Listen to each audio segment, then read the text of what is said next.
Good morning. Good morning. Good morning. Good morning. ബിമാജിക്കിന്റെ 2201 morning സെഷനിലേക്ക് പ്രിയപ്പെട്ട എല്ലാ മെമ്പേഴ്സിനെയും സ്വാഗതം ചെയ്യുന്നു. ഇന്നത്തെ സെഷൻ ബിയോണ്ട് ദ നോട്ട് എന്ന ടോപ്പിക്കിനെ സംബന്ധിച്ച് ശ്രീഷ്ണ ഷിബു ആണ് ലീഡ് ചെയ്യുന്നത്. So I am welcoming Sreeshna ma'am to this session. Sreeshna. Thank you, Shaimana ma'am. Magic morning to everyone. Magic morning. എനിക്കിങ്ങനെ ബി മാജിക് പ്ലാറ്റ്ഫോമിനും എല്ലാ മെമ്പേഴ്സിനും എൻ്റെ ഗ്രാറ്റിറ്റ്യൂഡ് അറിയിക്കുന്നു. അപ്പോൾ ഇന്ന് ഞാൻ എടുക്കാൻ പോകുന്ന ടോപ്പിക്ക് ബിയോണ്ട് ദി നോട്ട് എന്നാണ് ടോപ്പിക്കിന്റെ പേര്. നമ്മൾ ഈ ഒരു സെഷൻ അവസാനിപ്പിക്കുമ്പോഴേക്കും ഏകദേശം നമുക്ക് എന്താണ് ഈ ബിയോണ്ട് ദി നോട്ട് എന്നുള്ള കാര്യം മനസ്സിലാവുമെന്നാണ് വിചാരിക്കുന്നത്. അതിനു മുന്നേ ഷൈമന മാം ഈ സെഷൻ റെക്കോർഡഡ് അല്ലേ? ഒന്ന് ക്രോസ് ചെക്ക് ചെയ്യാം. അപ്പൊ ഇന്ന് ഞാൻ സ്ലൈഡ് ഒന്നും പ്രിപ്പയർ ചെയ്തിട്ടില്ല. ഞാനൊരു ഓപ്പൺ ഡിസ്കഷൻ ആയിരുന്നു ഉദ്ദേശിക്കുന്നത്. അപ്പൊ എല്ലാവരും ദയവായി ഒന്ന് ആക്റ്റീവായി ഇൻവോൾവ് ആവാൻ പറ്റുന്ന ഒരു ടോപ്പിക്കും കൊണ്ടാണ് ഞാനിന്ന് വന്നിരിക്കുന്നത്. അപ്പൊ ഫസ്റ്റ് ഞാനൊരു ക്വസ്റ്റ്യൻസിലൂടെ തന്നെ സ്റ്റാർട്ട് ചെയ്യാം. ക്വസ്റ്റ്യൻസ് കേൾക്കുമ്പോൾ നിങ്ങളാരും എന്താ പറയാ അങ്ങനെ ഒത്തിരി ഇതായിട്ട് ചിന്തിക്കേണ്ട, നമുക്കൊരു സിമ്പിൾ ആയിട്ട് തന്നെ കൊണ്ടുപോയത്.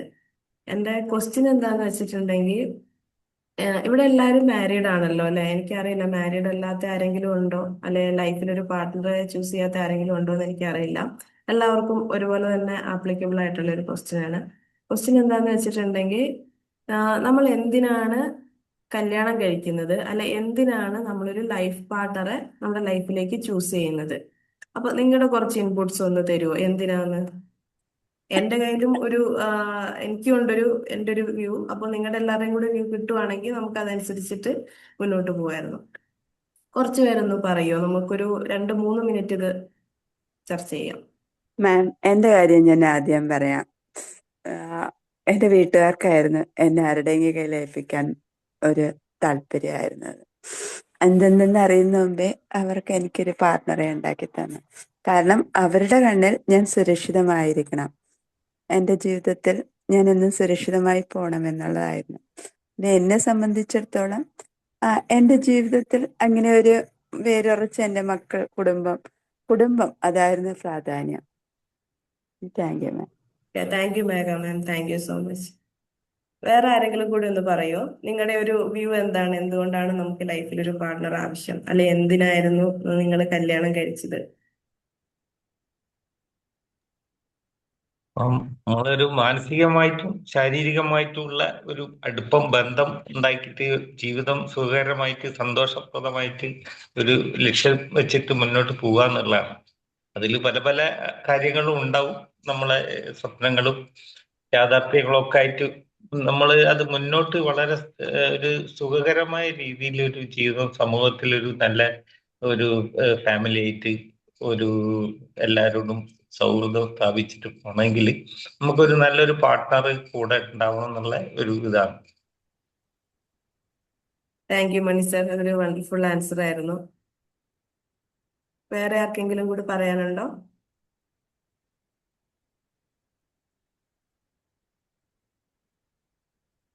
നിങ്ങളുടെ ഒരു കൺസെപ്റ്റ് പറഞ്ഞാലും മതി. ഒരു ലൈഫ് പാർട്ണർ എന്ന് ഉദ്ദേശിക്കുന്നത് കൊണ്ട്, അങ്ങനെ ഒരു വ്യക്തി നമ്മുടെ ലൈഫിൽ വരുന്നതുകൊണ്ട് എന്താണ് നമ്മൾ ഉദ്ദേശിക്കുന്നത് എന്നുള്ളത്.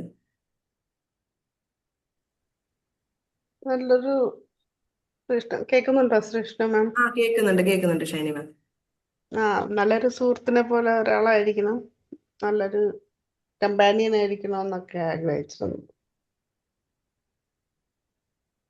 Thank you ma'am. അപ്പൊ ഞാൻ എന്താ ഈ ക്വസ്റ്റ്യൻ നിങ്ങളുടെ അടുത്ത് ചോദിച്ചതെന്ന് വെച്ചാൽ, ഈ ടോപ്പിക് എടുക്കുന്നതിന് മുന്നേ ഞാൻ ഈ ക്വസ്റ്റ്യൻ എൻ്റെ ചുറ്റിലുള്ള ഒരുപാട് പേരോട് ചോദിച്ചു. എനിക്ക് ഓരോ ആൾക്കാരിൽ നിന്നും പല പല ആൻസേഴ്സ് ആണ് കിട്ടിയത്. പക്ഷെ ഒരു 90% ആൻസറും വന്ന് ചേരുന്നത് ഒരു സോഷ്യൽ നോമിലേക്കാണ്.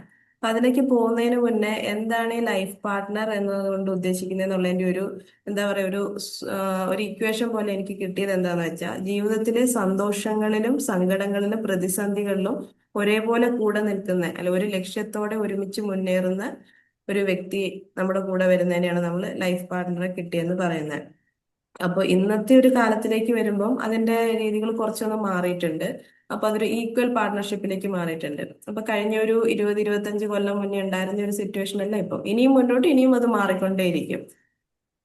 അപ്പൊ ഇവിടെ ഇപ്പം മണി സാറ്, മേഘ മാം, ഷൈനി മാം ഒക്കെ നമ്മുടെ അടുത്ത് പറഞ്ഞു അവരെന്തുകൊണ്ടാണ് ഇങ്ങനെ ഒരു ലൈഫിലേക്ക് വന്നത്, അല്ലെ അവരുടെ ഒരു കാഴ്ചപ്പാട് എന്താന്നുള്ളത് പറഞ്ഞു. ഇനി ഞാൻ എൻ്റെ ഒരു കാര്യം പറയാം. ഞാൻ കല്യാണം കഴിച്ചത് എന്തിനാന്ന് വെച്ചാൽ എനിക്ക് കല്യാണം കഴിക്കണം അങ്ങനെ ഒരു ആഗ്രഹം അല്ലായിരുന്നു ഉണ്ടായിരുന്നത്. എൻ്റെ ഒരു ജേണിയില് എൻ്റെ കൂടെ എനിക്ക് കിട്ടിയ ഒരാളുമായിട്ടും ഒക്കെ മുന്നോട്ട് പോയാൽ കുറച്ചും കൂടി എന്താ പറയാ, ഇപ്പൊ ഞാൻ പറയുകയാണെങ്കിൽ നമ്മുടെ സെയിം വൈബ് എന്ന് പറയില്ലേ, ആ സെയിം വൈബിലുള്ള ഒരാളെ കിട്ടി. അപ്പോൾ അയാളുടെ കൂടെ ഒരു ട്രാവൽ ചെയ്യണം, അല്ലെങ്കിൽ ഒരുമിച്ച് ഒന്ന് സ്റ്റേ ചെയ്യണമെങ്കിൽ നമുക്ക് നമ്മുടെ ഈ ഒരു സമൂഹത്തിൽ ജീവിക്കുമ്പോൾ നമുക്ക് എന്താ പറയാ, കല്യാണം കഴിക്കാതെ ഒരുമിച്ച് ജീവിക്കുന്നത് ഇപ്പൊ ചെയ്യുന്നുണ്ട്, ഇല്ലെന്നല്ല. എനിക്കത് ഇച്ചിരി ഒരു ബുദ്ധിമുട്ടായിരുന്നു. എനിക്കെന്നല്ല, ഞാൻ അങ്ങനെ ചെയ്തു കഴിഞ്ഞിട്ടുണ്ടെങ്കിൽ എൻ്റെ പേരൻസിന് അല്ലെ എന്നെ സ്നേഹിക്കുന്ന, എന്നെ വളർത്തി വലുതാക്കിയ ആൾക്കാർക്ക് അത് സമൂഹത്തിൽ ഉണ്ടാക്കുന്ന, ഞങ്ങളൊരു ചെറിയൊരു നാട്ടിൻപുറത്തുനിന്ന് വന്നതാണ്. അപ്പൊ അതൊന്ന് അക്സെപ്റ്റ് ചെയ്യാനുള്ള ഒരു മെന്റാലിറ്റി അവർക്ക് ഉണ്ടാകത്തില്ല. ആ ഒരു ഇത് മാറ്റാൻ വേണ്ടിയിട്ടാണ് എനിക്ക് ഇഷ്ടപ്പെട്ട ആളെ ഞാൻ കല്യാണം കഴിച്ചത്. കാരണം ആ ഒരു പ്രോസസ്സ് കഴിഞ്ഞാലാണ് നമുക്ക് ലീഗലി ഞങ്ങൾക്ക് എവിടെയെങ്കിലും ഒരുമിച്ച് ട്രാവൽ ചെയ്യാം. എനിക്ക് പിന്നെ ആരെയും പേടിക്കണ്ടല്ലോ, നമുക്ക് ഒരുമിച്ചിട്ട് തീർക്കാനുണ്ട്. അതിനൊക്കെ വേണ്ടിയിട്ടുള്ള ഒരു ലീഗൽ ആയിട്ട് ചെയ്തേ ഉള്ളൂ. അപ്പൊ അത് എന്റെ ഒരു വ്യൂ ആണത്. ഇതിൽ ഒരുപാട് പേർക്ക് പേഴ്സണലി വേറെ കാഴ്ചപ്പാടുണ്ടാവാം. അപ്പൊ ഞാനിത് മറ്റു കുറച്ച് ആൾക്കാരോടും കൂടി ചോദിച്ചു. അപ്പോൾ കുട്ടികളോടൊക്കെ ചോദിക്കുമ്പോൾ അവര് വളരെ കോമഡി ആയിട്ടാണ് ആൻസർ പറഞ്ഞത്. അവരിതേ ക്വസ്റ്റ്യൻ എൻ്റെ അടുത്ത് തിരിച്ചു വെച്ചു, എന്തിനാ കല്യാണം കഴിക്കുന്നതെന്ന്. കാരണം കുട്ടികൾ ഇപ്പോൾ ഒരുപാട് ന്യൂസും നമ്മുടെ ചുറ്റിലുള്ള കാര്യങ്ങളൊക്കെ കണ്ട് അവർ ഒത്തിരി ഒരു വേറൊരു നെഗറ്റീവ് രീതിയിലേക്കാണ് അവർ ഈ ഒരു പാർട്ട്ണർഷിപ്പ് എന്ന് പറഞ്ഞ ഇതിനെ കണ്ടിരിക്കുന്നത്. അപ്പൊ അതിന്റെ പോസിറ്റീവ് സൈഡും ഉണ്ട്. എന്താ പറയാ, വേറെ കുറച്ച് കാര്യങ്ങൾ നെഗറ്റീവ്ലി സംഭവിച്ചത് കൊണ്ട് വളരെ മോശമായും മറ്റൊരു രീതിയിലും അതിനെ ചിത്രീകരിക്കപ്പെടുന്നുണ്ട്. അതിന് നമുക്ക് അവരെ ബ്ലെയിം ചെയ്യാനും പറ്റില്ല. കാരണം അവരും ഇന്ന് നമ്മുടെ ചുറ്റിലും നടക്കുന്ന കാര്യങ്ങൾ കണ്ടുകൊണ്ടിരിക്കുന്നവരാണ്. അപ്പൊ ഞാൻ ഈ ഒരു എന്തിനാണ് കല്യാണം കഴിക്കുന്നത് എന്നുള്ള ഒരു കാര്യം എല്ലാവരോടും ചോദിച്ചപ്പം ഇപ്പോ മേഘാമൻ പറഞ്ഞതുപോലെ തന്നെ പല ആൾക്കാരും 2021 മാരേജ് പറയുന്നത് ഞങ്ങൾക്ക് ഇതിന്റെ അറിയില്ലായിരുന്നു, എല്ലാവരും കഴിക്കുന്നുണ്ട്, അപ്പൊ ഞാനും കല്യാണം കഴിച്ചു. പിന്നെ കുറച്ചുപേര് ട്രഡീഷണൽ വാല്യൂ, അച്ഛനും അമ്മയും ഞാനും അടങ്ങുന്ന കുടുംബത്തിലൊരു ട്രഡീഷണൽ വാല്യൂ ഉണ്ടായിരുന്നു, അതുകൊണ്ട് ഞങ്ങള് കല്യാണം കഴിച്ചു. അങ്ങനെയാണ് എനിക്ക് കിട്ടിയ ആൻസർ. പിന്നെ ഈ അടുത്തിടയ്ക്ക് എനിക്ക് സോഷ്യൽ മീഡിയയിലും മറ്റ് സ്ഥലങ്ങളിലും ഒക്കെ ആയിട്ട് ഞാൻ ഈ ഒരു ടോപ്പിക് എടുക്കാനുള്ള കാര്യം മനസ്സിൽ വിചാരിച്ചപ്പോൾ തൊട്ട് ഞാൻ എവിടെ നോക്കിയാലും ഇതുമായിട്ട് റിലേറ്റഡ് ആയിട്ടുള്ള കാര്യങ്ങളായിരുന്നു വരുന്നുണ്ടായിരുന്നത്. അപ്പൊ അതിന് പൊതുവേ നമ്മുടെ സമൂഹത്തില് ഇപ്പം എന്താ പറയാ, ഒരു കുട്ടി വളർന്നു വന്നു കഴിഞ്ഞിട്ടുണ്ടെങ്കിൽ നമ്മളൊക്കെ ഒരുപാട് സോഷ്യൽ നോംസിലാണ് ജീവിക്കുന്നത്. സോഷ്യൽ നോം എന്ന് വെച്ചിട്ടുണ്ടെങ്കിൽ സാമൂഹ്യ മാനദണ്ഡങ്ങൾ എന്ന് പറയാം. ഈ സാമൂഹ്യ മാനദണ്ഡം എവിടെയും എഴുതി വെച്ചിട്ടുള്ള ഒരു നിയമമല്ല.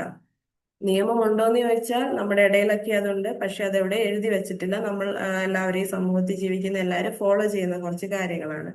അത് നിർബന്ധമില്ല, പക്ഷെ നമ്മളൊരു വൈകാരികതയുടെ പേരിൽ അത് നമ്മൾ ഫോളോ ചെയ്തുകൊണ്ടിരിക്കുന്നു.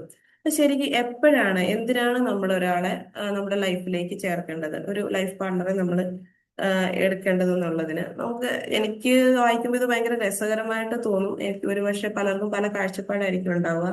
ഇനി ഫസ്റ്റ് എനിക്ക് കാണുന്നത് ഇവിടെ ജോലി കിട്ടുമ്പോൾ, നമുക്കറിയാം ജോലി കിട്ടിക്കഴിഞ്ഞാൽ നമ്മുടെ അടുത്ത ക്വസ്റ്റ്യൻ എന്ന് പറയുന്നത് എപ്പോഴാ കല്യാണം എന്നുള്ളതാ. പിന്നെ അടുത്തതെന്ന് പറയുമ്പോൾ പെൺകുട്ടികളായിരിക്കും കൂടുതലെന്ന് എനിക്ക് തോന്നുന്നു. പഠനം കഴിയുമ്പോൾ, ഡിഗ്രി കഴിഞ്ഞു, PG കഴിഞ്ഞു, നെക്സ്റ്റ് എന്താന്ന് ചോദിച്ചാൽ ചിലർ പറയും ഇനിയിപ്പോ കല്യാണം കഴിപ്പിച്ചു വിടാം. പിന്നെ വേറൊരു കാഴ്ചപ്പാട് എന്താന്ന് വെച്ചിട്ടുണ്ടെങ്കിൽ വീട് പണിത് കഴിഞ്ഞ് കഴിയുമ്പോൾ, അതായത് വീട് പണി കഴിഞ്ഞ് പെയിന്റ് ഒക്കെ അടിച്ചാൽ അടുത്തത് ജസ്റ്റ് ഒന്ന് കല്യാണം കഴിക്കാം, ആ ഒരു സെറ്റപ്പിലാണ് വിചാരിക്കുന്നത്. പിന്നെ ചിലർ പറയും കുട്ടികൾ ഉണ്ടാവാൻ, നമുക്ക് നെക്സ്റ്റ് ജനറേഷൻ, നമ്മുടെ ഫാമിലിക്ക് അടുത്തൊരു തലമുറ വേണം, അതിനു വേണ്ടിയിട്ട് അങ്ങനെ പറയുന്നതുണ്ട്. അത് കഴിഞ്ഞാൽ പിന്നെ പറയുന്നുണ്ട് അവർക്ക് ഒരു സെക്ഷൽ ലൈഫ് എൻജോയ് ചെയ്യാൻ വേണ്ടിയിട്ട് അതിനുവേണ്ടി മാരേജ് ചെയ്യുന്നവരുണ്ട്. പിന്നെ വേറൊരു അടിപൊളി സംഭവം എന്താന്ന് വെച്ചിട്ടുണ്ടെങ്കിൽ ഒരു യുവാവിന്റെ സ്വഭാവം നന്നാക്കാൻ, മോസ്റ്റ്ലി അത് ആൺകുട്ടികളുടെ ആയിരിക്കും, അത് മാത്രം പറയുന്നില്ല, ചില കേസിൽ പെൺകുട്ടികളെ നന്നാക്കാൻ വേണ്ടി കല്യാണം കഴിപ്പിക്കുന്നവരുണ്ടാവും. ഈ ഒരു കാര്യത്തിന് വേണ്ടി കല്യാണം കഴിപ്പിക്കുന്നുണ്ട്. ഇനി വേറൊരു കേസ്, പെൺകുട്ടിക്ക് വേറൊരു റിലേഷൻഷിപ്പ് ഉണ്ടെങ്കിൽ ആ റിലേഷൻഷിപ്പ് വീട്ടില് പിടിച്ചു കഴിഞ്ഞിട്ടുണ്ടെങ്കിൽ അടുത്തൊരു നടപടി എന്നുള്ള പോലെ എല്ലാവരും എടുക്കുന്ന ഒരു തീരുമാനമാണ് ഇനി വേഗം കെട്ടിച്ചു വിട്ടേക്കാം. പിന്നെ വേറൊരു കേസ്, നാട്ടുകാർ ചോദിച്ചു തുടങ്ങുമ്പോൾ, അപ്പൊ ഞാനൊക്കെ കല്യാണം കഴിച്ചത് എന്റെ 26-ാമത്തെ വയസ്സിൽ. എനിക്ക് തോന്നുന്നു എന്റെ ഫാമിലിയിൽ തന്നെ 26 വയസ്സ് വരെ നിന്നത് ഞാനായിരിക്കും. അപ്പൊ തന്നെ നാട്ടിൽ നിന്നും വീട്ടിൽ നിന്നും വഴിയെ പോകുന്നവരും എല്ലാരും ചോദിക്കുന്നുണ്ടായിരുന്നു കെട്ടിച്ചു വിടുന്നില്ലേ, കെട്ടിച്ചു വിടുന്നില്ലെങ്കിൽ. അപ്പൊ അന്നൊക്കെ എനിക്ക് ഈ ഒരു മെഡിറ്റേഷനിലേക്കൊക്കെ വന്നെങ്കിലും എന്റെ ഒരു ആങ്കർ ഇഷ്യൂവും തിരിച്ച് പ്രതികരിക്കുന്ന രീതികളൊന്നും ഇങ്ങനെ ആയിരുന്നില്ല. ഞാൻ വന്നവരോടൊക്കെ അപ്പം ചോദിക്കുകയും ചെയ്തു, നിങ്ങളൊരു 10 മാസം സ്വർണ്ണം എന്താ, നമുക്ക് നാളെ തന്നെ കല്യാണം കഴിക്കാം, ആരെയാന്ന് വെച്ചാൽ കല്യാണം കഴിക്കാം, അങ്ങനെയൊക്കെ പറയുന്നുണ്ടായിരുന്നു. ഇപ്പോഴത്തെ ജനറേഷനും അതേ അവസ്ഥയിലൂടെ പോയിക്കൊണ്ടിരിക്കുന്നത്. അവരോട് ചോദിക്കുമ്പോൾ അവർക്ക് അത് ഇഷ്ടപ്പെടുന്നില്ല.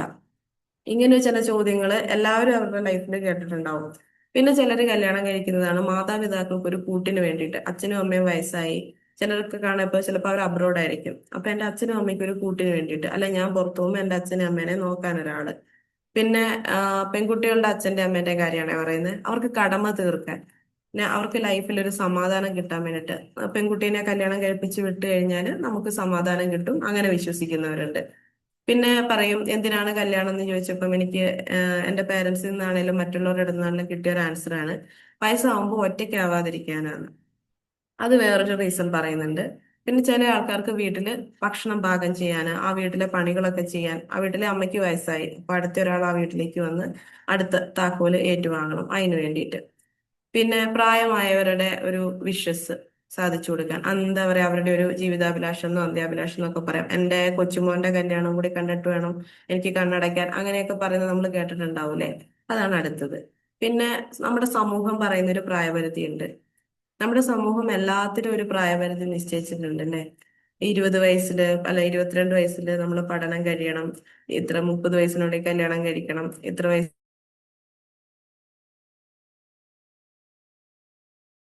കുട്ടികൾ വേണം, ഒരു കുട്ടി ഉണ്ടായ അടുത്ത കുട്ടി, അങ്ങനെ ഈ ഒരു സോഷ്യൽ നോംസ് ഇങ്ങനെ പോയിക്കൊണ്ടേയിരിക്കും. പിന്നെ വേറൊരു കാര്യം എന്താന്ന് വെച്ചിട്ടുണ്ടെങ്കിൽ, ജ്യോത്സ്യന്മാര് ജാതകം നോക്കി പറയുമ്പോൾ എനിക്ക് തോന്നുന്നു ഒരുപാട് കുട്ടികളുടെ തലവര തന്നെ മാറ്റിയിട്ടുള്ള സംഭവമാണ് ഈ ജ്യോത്സ്യനും ജാതകവും. ഒരുപക്ഷെ അവർക്ക് പഠിക്കാനായിരിക്കും ഇഷ്ടം, പക്ഷെ ജ്യോത്സ്യൻ പറഞ്ഞത് കൊണ്ട് മാത്രം കല്യാണം കഴിപ്പിച്ചു വിട്ട ടീംസ് ഒക്കെ ഉണ്ട്. അതും എന്താ പറയാ, എനിക്ക് പേഴ്സണലി അറിയാവുന്നവര് പണ്ടൊക്കെ കഥകൾ കേൾക്കുകയോ ചെയ്തിട്ടുണ്ടായിരുന്നു, പക്ഷെ പേഴ്സണലി കണ്ണിന്റെ മുന്നിൽ കാണേണ്ടി വന്ന സിറ്റുവേഷൻസും ഉണ്ടായിട്ടുണ്ട്. 18-19 വയസ്സുള്ള ഒരു പെൺകുട്ടിന്റെ ജാതകം കൊണ്ട് ചെല്ലുമ്പോൾ ആ കുട്ടി 21 വയസ്സ് കഴിഞ്ഞാൽ ഇനി പ്രസവിക്കില്ല എന്ന് ജ്യോത്സ്യം പറഞ്ഞു. പ്രസവിക്കാൻ പറ്റില്ല, അതുകൊണ്ട് വേഗം കല്യാണം കഴിപ്പിച്ചു വിട്ടോന്ന്. എന്തായാലും ജോത്സ്യനെ അവർ കണ്ടുള്ളൂ, ഗൈനക്കോളജിസ്റ്റിനെ ഒന്നും കാണാൻ പോയില്ല, അതിനൊരു ക്രോസ് ചെക്കിംഗ് ഒന്നും ചെയ്യാൻ നിന്നില്ല, അവരപ്പം തന്നെ കല്യാണം കഴിപ്പിച്ചു വിട്ടു. എന്തായാലും ഭാഗ്യം എന്ന് പറയട്ടെ, 21 വയസ്സിനുള്ളിൽ തന്നെ കുട്ടിക്ക് 2 കുട്ടികളായി. അപ്പൊ ആ ഒരു ജോത്സ്യന് നല്ലൊരു പങ്കുണ്ട് നമ്മളെയൊക്കെ കല്യാണം കഴിപ്പിക്കുന്നതിൽ. പിന്നെ മാട്രിമോണി സൈറ്റില് നമ്മൾ എന്താ പറയാ, നമ്മുടെ പേരൻസിനൊക്കെ ഇങ്ങനെ കോൾ വന്നുകൊണ്ടിരിക്കും. ഒരു പ്രൊഫൈൽ ക്രിയേറ്റ് ചെയ്ത് കഴിഞ്ഞിട്ടുണ്ടെങ്കിൽ ആരുടെയാണോ ഗാർഡിയൻ എന്നുള്ള പേര് കൊടുക്കുന്നത് അവർക്ക് കണ്ടിന്യൂസ് ആയിട്ട് കോൾ വരും, ഒരുപാട് പ്രപ്പോസൽസ് നമുക്ക് കൊണ്ടുവന്ന് തരും. അപ്പൊ ഈ മാട്രിമോണിക്കാർ കുറെ നല്ല കേസുകൾ കൊണ്ടുവരുമ്പോൾ നമ്മുടെ വീട്ടുകാർക്ക് ഒരു ത്വരയുണ്ടാവും, എന്നാ പിന്നെ കെട്ടിച്ചേക്കാം. അതിപ്പോ എസ്പെഷ്യലി ഒരു സെൻട്രൽ ഗവൺമെന്റ് എംപ്ലോയി ആണ്, അല്ലെങ്കിൽ ഒരു ഗവൺമെന്റ് എംപ്ലോയി ആണെങ്കിൽ പിന്നെ പറയേ വേണ്ട. നമ്മളിപ്പോ ഒരു എന്ത് കാര്യത്തിന് പഠിച്ചുകൊണ്ടിരിക്കുകയാണെങ്കിലും പറയും, ഇതിൽ കൂടുതൽ എന്താ വേണ്ടേ, നല്ലൊരു ബന്ധമല്ലേ വന്നേക്കുന്നത്, കല്യാണം കഴിച്ചു നോക്കും. അങ്ങനെ ഒരു കേസുണ്ട്. പിന്നെ ഒരു വീട്ടിൽ തന്നെ ഒന്നിൽ കൂടുതൽ പെൺകുട്ടികൾ ഉണ്ടെങ്കിൽ ഇപ്പം അവര് നേരിടുന്ന ഒരു പ്രശ്നമാണ് കേട്ടോ. താഴെയുള്ള ആള് വളർന്നു വരുന്നുണ്ട്, അപ്പൊ നീ കല്യാണം കഴിച്ചു പോകാതെ നീ ഇങ്ങനെ നിന്ന് കഴിഞ്ഞിട്ടുണ്ടെങ്കിൽ അത് അടുത്ത ആളെയും കൂടി ബാധിക്കും. അപ്പൊ എന്റെ താഴെ കെട്ടുപ്രായമായ മറ്റ് സഹോദരിമാരുണ്ടെങ്കിൽ അപ്പൊ തന്നെ പറയും കല്യാണം കഴിച്ചു. പിന്നെ വേറൊരു കേസാ, വീട്ടിൽ സാമ്പത്തികം ഇല്ലെങ്കിൽ അപ്പോ ഏതെങ്കിലും ഒരാളെ കിട്ടുന്നതും കൊണ്ട് ഒരാളെ അങ്ങ് കല്യാണം കഴിപ്പിച്ചു വിട്ടാൽ അടുത്ത ആളുടെ കാര്യം നോക്കിയാൽ മതി, നമുക്ക് ആ ഒരു ഫിനാൻഷ്യൽ ആയിട്ടുള്ള സ്റ്റെബിലിറ്റി ഇല്ലാതെ വരുമ്പോ. പിന്നെ വേറെ ചില ആൾക്കാർ കുടുംബത്തിന്റെ അഭിമാനം കാക്കാൻ വേണ്ടി കല്യാണം കഴിപ്പിക്കുന്നുണ്ട്. കാരണം ഇവര് പുറത്തിറങ്ങുമ്പോൾ നിന്റെ മോൻ കല്യാണം കഴിച്ചില്ലേ, മോൾക്ക് ഇതുവരെ ഒന്നും ആയില്ലേ എന്ന് ചോദിക്കുമ്പോൾ ഇവർക്കൊരു നാണക്കേട് പോലെയുണ്ട്. ആ നാണക്കേടിൽ നിന്നും രക്ഷപ്പെടാൻ വേണ്ടിയിട്ട് കല്യാണം കഴിക്കുന്നവരുണ്ട്. അപ്പൊ ഇതെല്ലാം ഞാൻ പറഞ്ഞത് ഇപ്പൊ നമ്മൾ ഈ ഒരു എന്താ പറയാ, നമ്മുടെ സമൂഹത്തിൽ കാണുന്ന കുറച്ച് കാര്യങ്ങളാട്ടോ, കണ്ടതും കേട്ടതും മറ്റോരുത്തരോട് ചോദിച്ചപ്പോ പറഞ്ഞതുമായിട്ടുള്ളതാ. ഇതൊന്നും അല്ലാതെ നിങ്ങൾക്ക് എന്തെങ്കിലും ഇതുപോലെ രസകരമായിട്ടുള്ളതോ അല്ലെ ചിരിപ്പിക്കുന്ന ചിന്തിപ്പിക്കുന്നതായിട്ടുള്ള എന്തെങ്കിലും പോയിന്റ്സും കൂടെ ആഡ് ചെയ്യാനുണ്ടോ? ഇത്രയാണ് എനിക്ക് കിട്ടിയത് ആ, കണക്ട് ചെയ്യാൻ. ഉണ്ട്. കാരണം പയ്യന്റെ വീട്ടിലെ കടം ബാധ്യത തീർക്കാൻ വേണ്ടി പെണ്ണിന്റെ സ്ത്രീധനം കിട്ടാൻ കല്യാണം കഴിക്കുന്നവരുണ്ട്. അങ്ങനെ 1-2 പേരെ എനിക്കറിയാം. കാരണം പെൺകുട്ടിയുടെ എല്ലാം വിറ്റ് പിറക്കി അവന്റെ കടം തീർക്കണം, അതിനുവേണ്ടി കല്യാണം. അതാ ഏറ്റവും പൈശാചികമായിട്ട് തോന്നുന്നത്. അതേനെ മേഘം മാം, ആ ഒരു കാര്യം ഞാൻ വിട്ടുപോയിട്ടുണ്ടായിരുന്നു അല്ലെ. അവരുടെ കടം തീർക്കാൻ വേണ്ടി മാത്രമല്ല, ഇപ്പം ആൺകുട്ടീന്റെ വീട്ടിലൊരു പെങ്ങളുണ്ട്, ഒരുപക്ഷെ ആ പെങ്ങളെ കല്യാണം കഴിപ്പിക്കാൻ വേണ്ടിയിട്ട് ആ ഒരു മൂത്ത കുട്ടീനെ ആദ്യം കല്യാണം കഴിപ്പിക്കുന്നവരുണ്ട്. അതാകുമ്പോൾ ആ ഒരു വകുപ്പിൽ കിട്ടിയ സ്ത്രീധനം അല്ലെ സ്വർണം ആ സ്വത്തുവകകളൊക്കെ എടുത്തിട്ട് മകളുടെ കല്യാണം കഴിപ്പിക്കാം. അങ്ങനെ ഒരു പ്രവണതയുണ്ട് നമ്മുടെ സമൂഹത്തിൽ. അത് വളരെ മോശമായിട്ടുള്ളൊരു കാര്യമാണ്. പക്ഷെ എന്ത് ചെയ്യാം, അത് നമ്മുടെ സമൂഹത്തിൽ നടക്കുന്ന കാര്യം തന്നെയാണ്. അപ്പൊ ഇത്രയാണ് എന്തിനാണ് കല്യാണം കഴിക്കുന്നതെന്ന് ചോദിക്കുമ്പോൾ എനിക്ക് കിട്ടിയിട്ടുള്ള കുറെ വിവരങ്ങൾ. ഇതിൽ പൊതുവെ എല്ലാ സോഷ്യൽ നോംസ് ആണ്. അതിലിപ്പം മണിസാറ് മാത്രമാണ് ഇച്ചിരി ഒരു വെറൈറ്റി ആൻസർ തന്നത്. നമുക്കൊരു കൂട്ട് വേണ്ടേ, കൂട്ട് വേണമല്ലോ മുന്നോട്ട് പോകുമ്പോൾ. ഒരുപാട് നമ്മുടെ സങ്കടങ്ങളും നമ്മുടെ സന്തോഷങ്ങളിലൊക്കെ പങ്കുചേരാൻ വേണ്ടി നമുക്കൊരു കൂട്ട് വേണം. ആ ഒരു കാര്യമാണ് ഇവിടെ ഒരു വെറൈറ്റി ആയിട്ട് എനിക്ക് കിട്ടിയ ആൻസർ. അപ്പൊ നമ്മൾ എല്ലാവരും കല്യാണം കഴിച്ചേക്കുന്നത് ഒരു സോഷ്യൽ നോം കാരണമാണ്. സോഷ്യൽ നോം ഞാൻ പറഞ്ഞല്ലോ, നമ്മുടെ സാമൂഹിക മാനദണ്ഡം കാരണം. അപ്പൊ നമ്മുടെ ലൈഫിലേക്ക് ഒരു പാർട്ട്ണറെ നമുക്ക് തിരഞ്ഞെടുക്കാൻ, അതായത് ഇപ്പം എല്ലാവരും തന്നെ കല്യാണം കഴിച്ചു. ഇപ്പൊ നമുക്കിനി നമ്മുടെ ലൈഫിൽ അപ്ലൈ ചെയ്യാൻ പറ്റിയില്ലെങ്കിൽ പോലും നമ്മുടെ കുട്ടികൾക്ക് അല്ലെങ്കിൽ നമ്മുടെ ചുറ്റിലുള്ളവർക്ക്, നമ്മുടെ അടുത്തേക്ക് നമ്മളുമായിട്ട് കണക്റ്റഡ് ആയിട്ടുള്ളവർക്ക് നമുക്ക് സഹായിക്കാം. അങ്ങനെ ഒരു ഉദ്ദേശത്തോടു കൂടിയാണ് ഞാൻ ഈ ടോപ്പിക് എടുത്തത്. അപ്പൊ നല്ലൊരു പാർട്ട്ണറെ നമുക്ക് എങ്ങനെയാണ് കണ്ടെത്താൻ പറ്റുക? ഇപ്പൊ പണ്ടൊക്കെ എന്ന് വെച്ചിട്ടുണ്ടെങ്കിൽ നമുക്കറിയാം, പെണ്ണ് കാണാൻ വരും, ഒരു ഗ്ലാസ് ചായ കുടിക്കും, കാരണവന്മാരെല്ലാരും കൂടി ഇരുന്ന് തീരുമാനിക്കും, ഇഷ്ടപ്പെട്ടു കല്യാണം കഴിച്ചു. അങ്ങനെയായിരിക്കും ഒരു 95% ആൾക്കാർ കല്യാണം കഴിച്ചിട്ടുണ്ടാവുക. ചിലര് ലവ് മാരേജ് ആയിരിക്കും. അങ്ങനെ വേറൊരു സിറ്റുവേഷനും വന്നിട്ടുണ്ട്.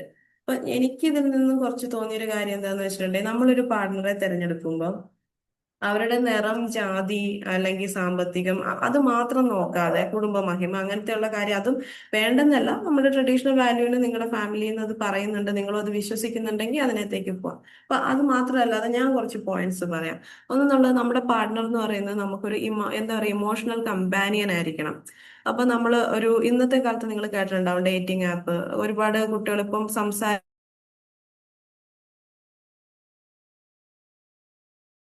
ഒരു 2-3 മാസം സംസാരിക്കുന്നു വെച്ചിട്ടുണ്ടെങ്കിൽ അവർക്ക് സംസാരിക്കണം എന്ന് വെച്ചാൽ നമ്മൾ ഈ ഫിലിമിൽ കാണുന്നത് പോലെ സുഖാണോ, ചോറുണ്ടോ, ചായ കുടിച്ചോ, അങ്ങനെ ഒരു സംസാരമായിരിക്കില്ല അവിടെ ഉണ്ടാവുക. അവരവരുടെ കാര്യങ്ങളായിരിക്കും തുറന്നു പറയുന്നുണ്ടാവുക.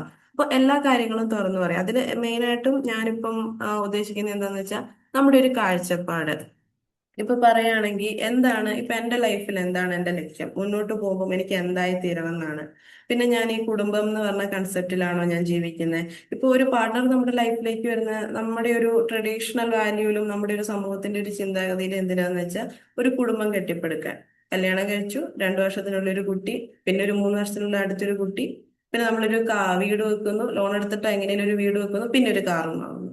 പിന്നെ നമ്മൾ ഈ 2 കുട്ടികളെ പഠിപ്പിച്ചുകൊണ്ടേ ഇരിക്കുന്നു. പിന്നെ അവർക്ക് കുട്ടികളുണ്ടാവുന്നു, അവരുടെ കുട്ടികളെ നോക്കുന്നു, അപ്പോഴേക്കും നമ്മൾ മരിച്ചു പോയിട്ടുണ്ടാവും. അപ്പൊ ഇതാണ് സാധാരണയുള്ളൊരിത്. അപ്പൊ ഇപ്പോഴത്തെ കുറച്ച് ആൾക്കാരിലും അല്ല ഇതിനു മുന്നേ ഉണ്ടായിരുന്ന കുറച്ച് ആൾക്കാർ വ്യത്യസ്തമായി ചിന്തിക്കുന്നവരുണ്ട്. അവർക്ക് ഇങ്ങനെ ഒരു ലൈഫല്ല വേണ്ടേ, അവർക്ക് പാർട്ട്ണർ വേണം.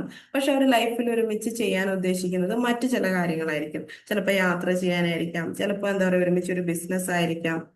അത് ഡിപ്പെൻസ്, ഓരോ ആൾക്കാരിലും അത് ഡിപ്പെൻഡഡ് ആയിട്ടുള്ള കാര്യങ്ങളായിരിക്കും. അപ്പൊ നല്ലൊരു പാർട്ട്ണറെ കണ്ടെത്താൻ വേണ്ടിയിട്ട് നമുക്ക് വേണ്ട ഒരു കാര്യമാണ് ഇമോഷണൽ കമ്പാനിയൻഷിപ്പ് ഉണ്ടാവണം. അപ്പൊ അതിനുവേണ്ടി നമ്മൾ ആൾക്കാരോട് സംസാരിച്ചു നോക്കണം. സംസാരിച്ചു നോക്കി അവരുടെ കാഴ്ചപ്പാട് എന്താണെന്നുള്ളത് മനസ്സിലാക്കണം. അവരുടെ ഗോൾ എന്താണ്, മുന്നോട്ട് പോകുമ്പോൾ നമുക്ക് ഒരുമിച്ച് വളരാൻ പറ്റുമോ, അങ്ങനെയുള്ള കാര്യങ്ങൾ നമ്മൾ ഡിസ്കസ് ചെയ്യണം. പിന്നെ അടുത്ത മെയിൻ ഒരു പോയിന്റ് നമ്മൾ ഡിസ്കസ് ചെയ്യേണ്ടത് ഫാമിലിനെ പറ്റിയിട്ടാണ്. കാരണം 2 വ്യക്തികളാണ് ഇവിടെ വന്നു ചേരുന്നത്. അപ്പോൾ ഈ 2 വ്യക്തികളുടെ കുടുംബത്തിനോടുള്ള കാഴ്ചപ്പാട് ഡിഫറെന്റ് ആയിരിക്കും. ഒരാളൊരു പക്ഷെ കുടുംബവുമായി ഭയങ്കര അറ്റാച്ച്ഡ് ആയിട്ടുള്ള ഒരാളായിരിക്കും, വേറൊരാള് ചിലപ്പോൾ അത്ര വലിയ അറ്റാച്ച്ഡ് ആയിരിക്കില്ല. ഒരു റിലേഷൻഷിപ്പ് മെയിൻറ്റെയിൻ ചെയ്തു പോകും, പക്ഷെ അത്ര അറ്റാച്ച്ഡ് ആയിരിക്കില്ല. ഒരാൾ ഒരു പക്ഷെ ഭയങ്കര ട്രഡീഷണൽ വാല്യൂസ് ഫോളോ ചെയ്യുന്ന ആളായിരിക്കും, ഒരാൾക്ക് ട്രഡീഷണൽ വാല്യൂസ് കൊടുക്കണം എന്നുണ്ടാവില്ല. അപ്പൊ അങ്ങനെയുള്ള ആൾക്കാരെ, അവർക്ക് മാച്ചിങ് ആയിട്ടുള്ള ആൾക്കാരെ മാത്രം ചൂസ് ചെയ്യുക. കാരണം രണ്ടും രണ്ടിതായിട്ടുള്ളത് വന്നു കഴിയുമ്പോൾ അത് ബുദ്ധിമുട്ടാവും. ഇതുവരെ നമുക്ക് അങ്ങനെയൊന്നും നോക്കാൻ പറ്റിയില്ല. ഞാൻ പറയുന്നത് ഇനി മുന്നോട്ടുള്ളവരുടെ ലൈഫിൽ അവരുടെ ലൈഫ് ബെറ്റർ ആക്കാൻ വേണ്ടിയിട്ട് സഹായിക്കുന്ന കുറച്ച് കാര്യങ്ങളാണ്. പിന്നെ മെയിൻ ആയിട്ട് പറയേണ്ട കാര്യമാണ് ഫിനാൻസ് മാനേജ്മെന്റ്. ഇപ്പൊ ഫിനാൻസ് മാനേജ്മെന്റ് എനിക്കൊന്ന് നമ്മൾ ഈ ബിമാജിക്കിലുള്ള എല്ലാവർക്കും അറിയാം. അപ്പൊ നിങ്ങളൊന്ന് പറയോ, ഈ ഫിനാൻസ് മാനേജ്മെന്റ് ഒരു പാർട്ട്ണറുമായിട്ട് നിങ്ങളിപ്പോ ചർച്ച ചെയ്യുവാണെങ്കിൽ എന്തൊക്കെ പോയിന്റ്സ് ആയിരിക്കും ചർച്ച ചെയ്യുന്നുണ്ടാവുക, ഒന്ന് പറയാൻ പറ്റുമോ?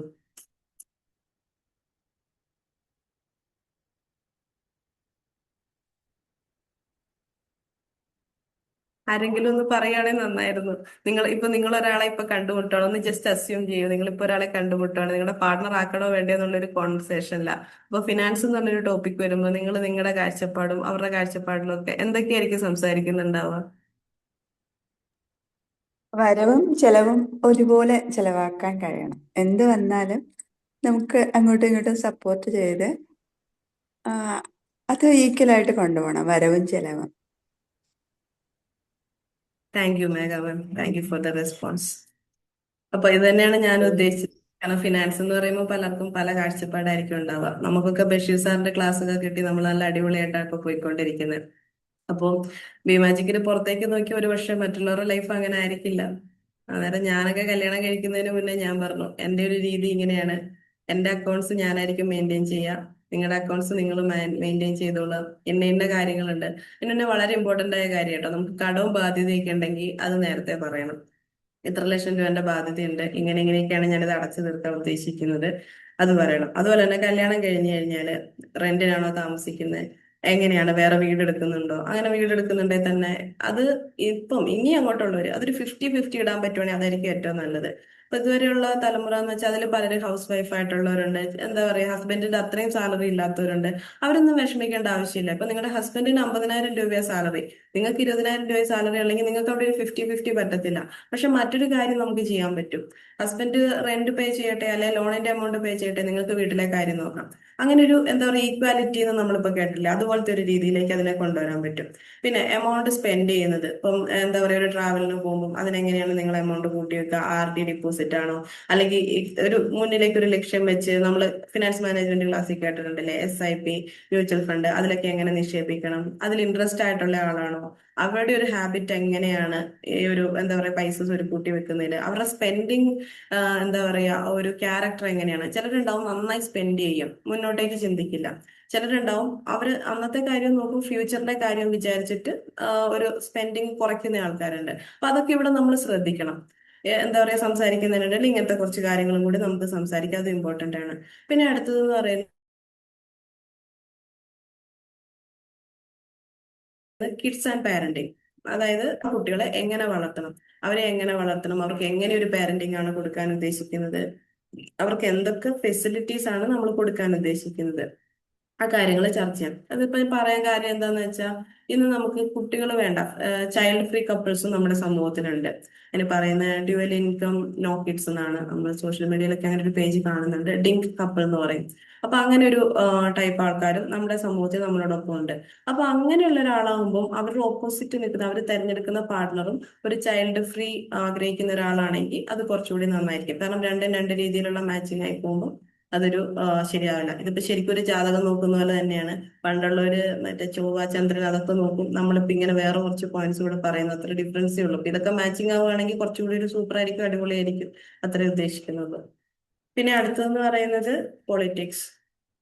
പൊളിറ്റിക്സ് എല്ലാവരും ചർച്ച ചെയ്യും, എനിക്കറിയില്ല കേട്ടോ, ഇത് ഞാൻ എൻ്റെ ഒരു പേഴ്സണലി എടുത്തിയൊരു കാര്യമാണ്. അപ്പൊ നിങ്ങൾ നിങ്ങളുടെ പാർട്ട്ണറുമായിട്ട് പൊളിറ്റിക്സ് ഒക്കെ ചർച്ച ചെയ്യാറുണ്ടോ? ആരെങ്കിലും അങ്ങനെ ചർച്ച ചെയ്യുന്നവരുണ്ടോ? അങ്ങനെ ചർച്ച ചെയ്യാൻ ഇഷ്ടപ്പെടുന്നവരുണ്ടോ ഇവിടെ? ഇപ്പൊ നമ്മുടെ സമൂഹത്തിൽ നടക്കുന്ന കാര്യങ്ങളും പൊളിറ്റിക്സും നമ്മുടെ വേൾഡിൽ നടക്കുന്ന കാര്യങ്ങളൊക്കെ ആരെങ്കിലും ഉണ്ടെങ്കിൽ. പറയാറുണ്ട് മാം, മിക്കവാറും അടുത്ത്. താങ്ക് യു മേഘാമൻ. അപ്പൊ ഞാനും അങ്ങനെ പറയാറുണ്ട്. അപ്പൊ നമ്മൾ അതും സംസാരിക്കുന്നത് നന്നായിരിക്കും. അപ്പൊ നമ്മുടെ ഒരു കാഴ്ചപ്പാട് മനസ്സിലാവും. ഇപ്പോ എക്സാമ്പിൾ പറയുകയാണെങ്കിൽ എന്റെ ഹസ്ബൻഡ് ഒരു കട്ട കമ്മ്യൂണിസ്റ്റ്, ഞാനൊരു കട്ട കോൺഗ്രസ്സുമാണ്. പക്ഷെ ഞങ്ങൾ രണ്ടുപേരും വീട്ടിൽ അത് പറഞ്ഞ് വഴക്കൊന്നും ഉണ്ടാക്കാറില്ല. അപ്പൊ ഞങ്ങൾ ഇരുന്ന് തമാശ രൂപേണേ പറയാ, ഇവിടെ രണ്ട് കട്ട കോൺഗ്രസും കമ്മ്യൂണിസ്റ്റും ഒരു വീട്ടിൽ താമസിക്കുമ്പോഴാണ് നാട്ടിൽ അവർ കിടന്ന് വഴക്ക് കൂടിക്കൊണ്ടിരിക്കുന്നു, ഫേസ്ബുക്കിൽ ചീത്ത വിളിച്ചുകൊണ്ടിരിക്കുന്നു. അപ്പൊ നമ്മുടെ പൊളിറ്റിക്സ് കാഴ്ചപ്പാട് എങ്ങനെയാന്ന് വെച്ചാൽ നമ്മൾ സംസാരിക്കും, ഓരോന്ന് കാണുമ്പോൾ അതിനെപ്പറ്റി പറയും. പക്ഷെ അതൊരിക്കലും ഒരു ഫൈറ്റിലേക്കല്ല പോവുക, എപ്പോഴും അതൊരു ഹെൽത്തി കോൺവെർസേഷൻ ആയിരിക്കും. എന്നാൽ നമ്മൾ വോട്ട് ചെയ്യുന്നതും നമ്മൾ നമ്മുടേതായ ഒരു പാർട്ടി തിരഞ്ഞെടുക്കുന്നതും അത് വളരെ വ്യക്തിപരമായ ഒരു കാര്യമാണ്. ഇപ്പൊ ഞാനൊരു ആളെ കല്യാണം കഴിച്ചു എന്നും വെച്ച് അയാളുടെ പാർട്ടിയിലേക്ക് ഞാൻ പോകണമെന്നോ എന്റെ പാർട്ടിയിലേക്ക് അവർ വരണം, അല്ലെ എന്റെ പാർട്ടി എന്ന് ഞാൻ പറയുന്നില്ല, കാരണം ഞങ്ങൾ പാർട്ടിയിലല്ല വിശ്വസിക്കുന്ന, ആശയങ്ങളിലാണ് വിശ്വസിക്കുന്നതെന്ന് പറയുന്നവരാണ്. അപ്പൊ അതിലേക്ക് പറഞ്ഞാൽ നമുക്ക് ആരെയും ഫോഴ്സ് ചെയ്യാൻ പറ്റില്ല, ഓരോരുത്തരും ഓരോ ഇൻഡിവിജ്വൽ ആണ്. അപ്പൊ ഇക്കാര്യം ചർച്ച ചെയ്യുമ്പോൾ ഒരാൾക്ക് അവരുടെ ലൈഫിനെ പറ്റിയുള്ള കാഴ്ചപ്പാട് മനസ്സിലാവുന്നതിനൊപ്പം തന്നെ അവർക്ക് ലോകത്തിനോടുള്ള കാഴ്ചപ്പാടും ഈ സമൂഹത്തിൽ നടക്കുന്ന കാര്യങ്ങൾ അവർക്ക് എത്രത്തോളം അറിയാം എന്നും നമുക്ക് മനസ്സിലാവും. അപ്പൊ ഞാൻ പറഞ്ഞ ഇത്രയും കാര്യങ്ങളാണ്. ഇമോഷണൽ കമ്പാനിയൻഷിപ്പ് നോക്കുക, പിന്നെ അവർക്ക് എന്താ പറയാ മ്യൂച്വൽ ഗ്രോത്ത്, എന്താണ് മുന്നോട്ടുള്ള ഗ്രോത്ത്, അവരുടെ ഗോൾ എന്താ, അത് ഡിസ്കസ് ചെയ്യാൻ രണ്ടുപേർക്ക്. പിന്നെ ഫാമിലിനെ പറ്റിയുള്ള കാഴ്ചപ്പാട് എന്താണ്, അത് ചർച്ച ചെയ്യാം. ഫിനാൻസിന്റെ കാര്യങ്ങൾ ചർച്ച ചെയ്യാം. പിന്നെ ഒരു കുട്ടി ഉണ്ടാവുകയാണെങ്കിൽ കുട്ടീനെ എങ്ങനെ വളർത്തണം എന്നുള്ള കാര്യം ചർച്ച ചെയ്യാം. അപ്പൊ ഇനി അങ്ങോട്ടുള്ളവർ ഇതൊക്കെ ചർച്ച ചെയ്തിട്ടായിരിക്കും ഇവർ ഇയാളുമായിട്ട് മുന്നോട്ട് പോകണോ വേണ്ടയോ എന്ന് തീരുമാനിക്കുന്നുണ്ടാവുക. പണ്ട് നമ്മൾ ഈ ചായ കുടിച്ച് പിരിഞ്ഞ ആ ഒരു സെറ്റപ്പ് ആയിരിക്കില്ല ഇനി അങ്ങോട്ട് ഉണ്ടാവുക എന്നാണ് ഞാൻ വിശ്വസിക്കുന്നത്. അപ്പൊ മാറട്ടെ, നല്ല നല്ല മാറ്റങ്ങൾ എപ്പോഴും നല്ലതാണ്, അതെല്ലാവർക്കും നല്ലതായി തീരുവാണെങ്കിൽ. പിന്നെ ഇതിന്റെ വേറൊരു കാര്യം എന്താന്ന് വെച്ചിട്ടുണ്ടെങ്കിൽ നമ്മുടെ ലൈഫിലേക്ക് ഇപ്പൊ ഒരു പാർട്ണർ വന്നു, ഇപ്പൊ എല്ലാവർക്കും പാർട്ണർ ഉണ്ട്. നമ്മൾ ഈ പാർട്ണറുമായിട്ടുള്ള ലൈഫിൽ മുന്നോട്ട് പോകുമ്പോൾ ഇതിൽ നമ്മൾ ശ്രദ്ധിക്കേണ്ട കുറച്ച് 4 പില്ലേഴ്സ് പറഞ്ഞൊരു കാര്യമുണ്ട്. 4 പില്ലേഴ്സ് ഫോർ ഗുഡ് റിലേഷൻഷിപ്പ്. നമ്മുടെ റിലേഷൻഷിപ്പ് നല്ലതാക്കാൻ വേണ്ടിയിട്ടുള്ളൊരു കുറച്ച് പോയിന്റ് ആണ് ഞാൻ പറയാൻ പോകുന്നത്. അപ്പൊ നിങ്ങൾ ആരെങ്കിലും ഒക്കെ ഒന്ന് പറയുമോ, എന്തൊക്കെയാണ് നിങ്ങളുടെ ഒരു സജഷൻസ്? നിങ്ങളും കൂടി പറഞ്ഞാൽ കുറച്ചുകൂടി നന്നായിരിക്കും. നിങ്ങൾക്ക് എല്ലാവർക്കും അറിയാമായിരിക്കുമല്ലോ. ഓപ്പൺ കുറച്ച് കമ്മ്യൂണിക്കേഷൻ. ക്വാളിറ്റി ടൈം വിശ്വസ്തത കൊടുക്കുക, കേൾക്കാൻ വിശ്വസ്തത പാലിക്കുക. മനസ്സ് കാണിക്കുക. മണിസാറും ഐ തിങ്ക് ശിലാമേമും ഒരുമിച്ച് പറയുന്നുണ്ടെന്ന് തോന്നുന്നു. പരസ്പരം ബഹുമാനിക്കുക, സ്നേഹിക്കുക. പരസ്പരം ബഹുമാനിക്കുക, സ്നേഹിക്കുക. മണിസാർ എന്താ പറഞ്ഞ quality time. Quality time caring and sharing ആണ്. എല്ലാം സുഖദുഃഖങ്ങളിൽ പങ്കുചേരുക. പിന്നെ അവർക്ക് നല്ല സമയം കേൾക്കാനും ഒക്കെ ഉള്ള സമയം കൊടുക്കുക. അതന്നെ. വിശ്വസ്തത പാലിക്കുക. അന്യോന്യം. വിശ്വസ്ത പാലിക്കുക, ട്രസ്റ്റ്. Thank you. Trustworthy. ശിലാമേം എന്തോ പറയുന്നുണ്ടായിരുന്നു. കമ്മ്യൂണിക്കേഷൻ, ഓപ്പൺ കമ്മ്യൂണിക്കേഷൻ ആയിരിക്കണം. താങ്ക് യു ശിലാമേം, അത് നല്ലൊരു പോയിന്റ്. ശിലാമേമിന്റെ വോയിസ് ബ്രേക്ക് ആവുന്നുണ്ട്.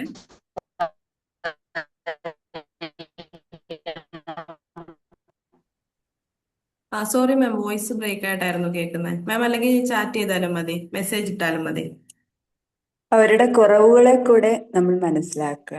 അവർക്ക് വരുന്ന കുറവുകളും കൂടി മനസ്സിലാക്കി സ്നേഹിക്കുക. അവരുടെ കുറവുകളും കൂടി മനസ്സിലാക്കുക. അതെ, കറക്റ്റ് ആണ്. ഞാനിത് എന്താ ചോദിച്ചതെന്ന് വെച്ചാല്, എനിക്ക് കിട്ടിയ പോയിന്റ്സ് അല്ലാതെ നിങ്ങളൊക്കെ കുറച്ചുകൂടി എന്താ പറയാ എക്സ്പീരിയൻസ്ഡ് ആയിട്ടുള്ള, ജീവിതത്തിൽ ഒരുപാട് മുന്നോട്ട് പോയിട്ടുള്ള ആൾക്കാർ. അപ്പൊ നിങ്ങൾക്കും കൂടി എന്നെ ഹെൽപ്പ് ചെയ്യാൻ പറ്റും കുറച്ചുകൂടി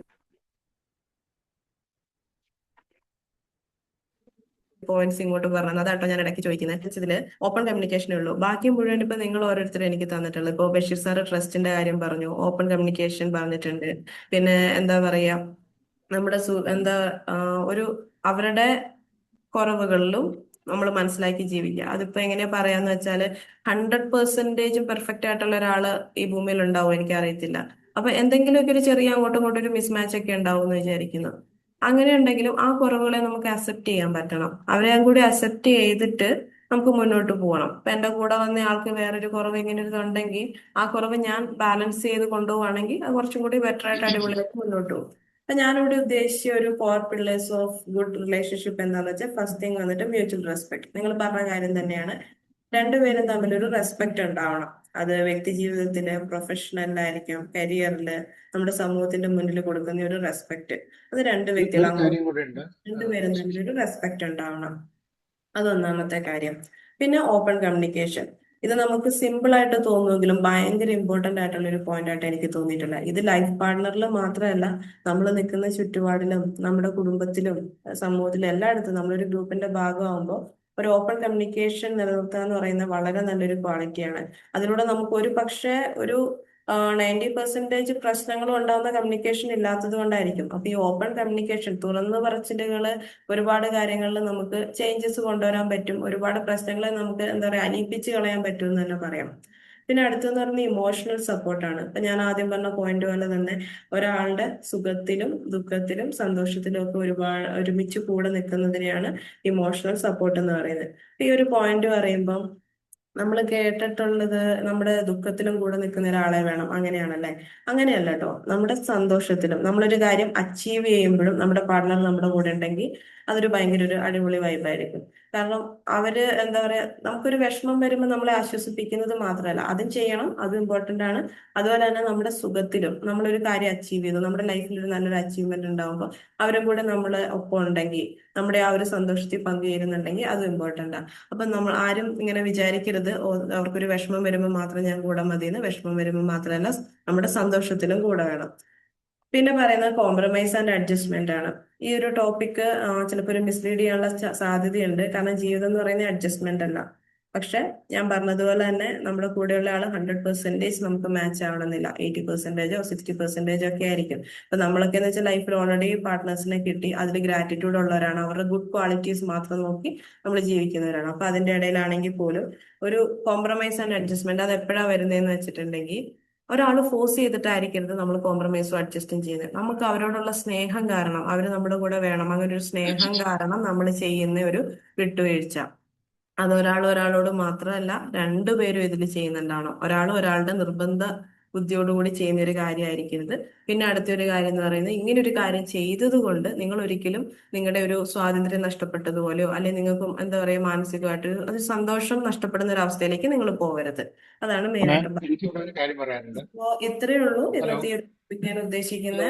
പിന്നെ ഇതില് ഹലോ എന്റെ ഒരു പറഞ്ഞോളൂ സാർ, പറഞ്ഞോളൂ. ഒരു കാര്യം പറയാനുണ്ട്. അഡ്ജസ്റ്റ്മെന്റിന്റെ കാര്യം പറഞ്ഞപ്പോഴേ, ആ അഡ്ജസ്റ്റ്മെന്റിനെക്കാട്ടിയും കൂടുതൽ ഞാൻ പ്രാധാന്യം കൽപ്പിക്കുന്നത് അണ്ടർസ്റ്റാൻഡിങ്ങിനാണ്. അതെ അഡ്ജസ്റ്റ് ചെയ്യാന്ന് പറഞ്ഞാൽ ഇപ്പൊ നമ്മളിപ്പോ ഒരു ബസ്സിൽ കയറി ഒരാൾ നമുക്ക് സീറ്റ് തന്നപ്പോ, ഇല്ലെങ്കിൽ സീറ്റ് ഇല്ലെങ്കിൽ വേറെ ആളുകൾ നമ്മൾ അക്കോമഡേറ്റ് ചെയ്യുമ്പോൾ അത് അഡ്ജസ്റ്റ്മെന്റ് ആണ്.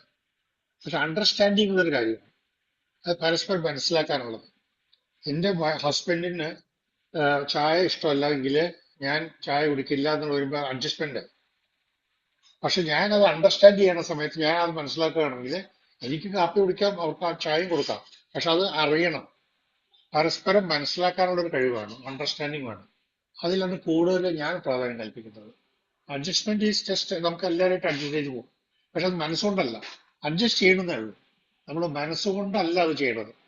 നമ്മളെ ആ ഒരു സൗകര്യം പരിഗണിച്ചുകൊണ്ട് നമ്മൾ അഡ്ജസ്റ്റ് ചെയ്യണം. പക്ഷെ മനസ്സുകൊണ്ട് ചെയ്യുന്നതിനാണ് അണ്ടർസ്റ്റാൻഡിങ് എന്ന് പറയുന്നത്. ഐ തിങ്ക് ആ ഒരു ഓക്കെ പോയിന്റ് എനിക്ക് തോന്നി. Okay, thank you Vincent sir, thank you so much. കാരണം ഞാൻ ഈ ഒരു ടോപ്പിക്കിൽ ഇപ്പോഴും പിച്ച വെച്ചോണ്ടിരിക്കുന്ന ഒരാളാണ്. അതുകൊണ്ടാണ് ഞാൻ പറഞ്ഞത് നിങ്ങളും കൂടി ഒരു കുറച്ച് പോയിന്റ്സ് തന്നു കഴിഞ്ഞാൽ ഞാൻ വിട്ടുപോയത്. ഇതിപ്പോ വിൻസെന്റ് സാറിന്റെ പറഞ്ഞത് നല്ലൊരു കാര്യമാണ്. അണ്ടർസ്റ്റാൻഡിങ് ആണ് വേണ്ടത്. കാരണം അത് മനസ്സിലാക്കിയിട്ട് വേണം അത് കാര്യങ്ങൾ ചെയ്യാൻ വേണ്ടിയിട്ട്. ഒരു അണ്ടർസ്റ്റാൻഡിങ് ഉണ്ടെങ്കിൽ നമ്മുടെ ലൈഫിൽ നമുക്ക് അതിലൂടെ ഒരു അഡ്ജസ്റ്റ്മെന്റ് എന്ന് പറയുമ്പോൾ അത് ഞാൻ പറഞ്ഞ മിസ്ലീഡ് ചെയ്യരുത്.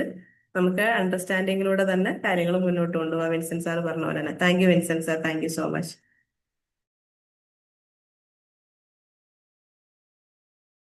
പിന്നെ ഇതിനകത്ത് ഞാൻ വിചാരിച്ചു നമ്മുടെ ഈ ഒരു റിലേഷൻഷിപ്പ് അടിപൊളിയായിട്ട് മുന്നോട്ട് കൊണ്ടുപോകാൻ വേണ്ടി അതിൽ ഒന്നാമത്തെ കാര്യമാണ് നമ്മുടെ ലവ് ലാംഗ്വേജ് കണ്ടുപിടിക്കുക എന്നുള്ളത്. നമ്മൾ ലവ് ലാംഗ്വേജ് ക്ലാസ്സിൽ കേട്ടിട്ടുണ്ടെന്ന് എനിക്ക് തോന്നുന്നു. നമ്മൾ ഇതിനു മുന്നേ ബി മാജിക്കിൽ എന്തെങ്കിലും ഒരു സെഷൻ വന്നിട്ടുണ്ടാവും.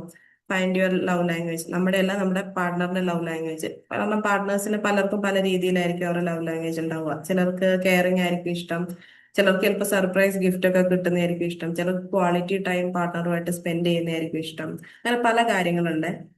അത് കണ്ടുപിടിച്ചിട്ടുണ്ടെങ്കിൽ കുറച്ചുകൂടി അടിപൊളിയായിട്ട് മുന്നോട്ട് പോവാം. പിന്നെ എന്ന് പറയുന്നത് set the boundaries with others. നിങ്ങൾ പാർട്ട്നേഴ്സ് തമ്മിലല്ല, നമ്മൾ പാർട്ട്ണർഷിപ്പുമായിട്ട് നിൽക്കുന്ന ഒരു സ്ഥലത്തേക്ക് ആ ഒരു ബൗണ്ടറി സെറ്റ് ചെയ്യുക. ഇപ്പൊ ഫാമിലി ആണെങ്കിലും പേരൻസ് ആണെങ്കിലും ഒരു തേർഡ് പേഴ്സൺ ആരാണെങ്കിൽ പോലും ഒരു ബൗണ്ടറി സെറ്റ് ചെയ്തിട്ടുണ്ടാവണം. നമ്മുടെ ആ ബൗണ്ടറിക്കുള്ളിലേക്ക് മറ്റാരും വരാതെ നോക്കേണ്ടത് നമ്മൾ രണ്ടുപേരുമാണ്. ഇത് രണ്ടുപേരും ചർച്ച ചെയ്ത് എത്തേണ്ട കാര്യം കേട്ടോ. കാരണം മറ്റേ ആൾക്ക് അത് ഓക്കെ അല്ലെങ്കിൽ അത് നിങ്ങൾ ചർച്ച ചെയ്ത് കണ്ടെത്താം. പക്ഷെ രണ്ടുപേരും അത് ഓക്കെ ആയിട്ടുള്ള സിറ്റുവേഷനിൽ ആ ബൗണ്ടറി സെറ്റ് ചെയ്ത് വെച്ചാൽ കുറച്ചും കൂടി നല്ലതായിരിക്കും. കാരണം മറ്റൊരാൾ ഒരു തേർഡ് പേഴ്സൺ വന്നിട്ട് റിലേഷൻഷിപ്പ് എന്താ പറയുക കൊളാപ്സ് ആയിപ്പോയ ഒത്തിരി ആൾക്കാരുണ്ട്. അപ്പൊ അതിൽ നിന്നൊക്കെ ഒരു എസ്കേപ്പിംഗ് പോലെയാണ് ഈ ഒരു കാര്യം ഞാൻ നോക്കുന്നത്. പിന്നെ എന്ന് പറഞ്ഞാൽ ട്രാവൽ ടുഗദർ. ഇപ്പൊ നിങ്ങൾക്ക് അറിയാം, നമ്മൾ ഫിലിമിലാണേലും ആൾക്കാരുടെ ലൈഫിലാണേലും കാണുന്നത്, അവരൊക്കെ കല്യാണം കഴിഞ്ഞ് ഹണിമൂണിന് പോകും. ചിലർ പോയിട്ടുണ്ടാവും, ചിലർ പോയിട്ടുണ്ടാവില്ല. ഈ ഹണിമൂൺ എന്ന് പറയുന്നത് കല്യാണം കഴിഞ്ഞ് ഉടനെ പോവാം അങ്ങനെയല്ല കേട്ടോ. ഞാൻ വിശ്വസിക്കുന്ന എല്ലാ വർഷവും പറ്റുമെങ്കിൽ ഓരോ ഹണിമൂൺ പോകണം, നമ്മുടെ സാഹചര്യം പോലെ. അതിനിപ്പം എന്താ പറയാ വേറെ സ്റ്റേറ്റിൽ പോകണം, വേറെ രാജ്യത്ത് പോകണം, അങ്ങനെയൊന്നും ഇല്ല. ഇപ്പൊ ഞാൻ വയനാട്, എനിക്ക് കോഴിക്കോട് ബീച്ച് വരെ പോയിട്ട് വരാം. ഒരു വൺ ഡേ ട്രിപ്പ് ആവാം. നമ്മുടെ പോക്കറ്റിൽ പറ്റുന്ന പോലെ ഒരു യാത്ര നമുക്ക് ചെയ്യാം. പിന്നെ ഇവിടെ പറയാനുള്ള ആരും ക്രൂവലായിട്ട് എടുക്കരുത്. കുട്ടികൾ വേണ്ട, നിങ്ങൾ രണ്ടുപേരും കൂടെ ഒറ്റയ്ക്ക് പോവാം. അപ്പൊ നിങ്ങൾക്ക് ഒത്തിരി സമയം സ്പെൻഡ് ചെയ്യാൻ കിട്ടും. കാരണം നമ്മുടെ വീട്ടിലെ തിരക്കും ജോലിയും ഇതൊക്കെ മാറ്റി വെച്ച് രണ്ടുപേർക്കും കൂടി ഒന്ന് ഓപ്പണായി സംസാരിക്കാനും ടൈം സ്പെൻഡ് ചെയ്യാനുള്ള ഒരു അവസരമായിട്ട് ഇതിനെ കാണാം.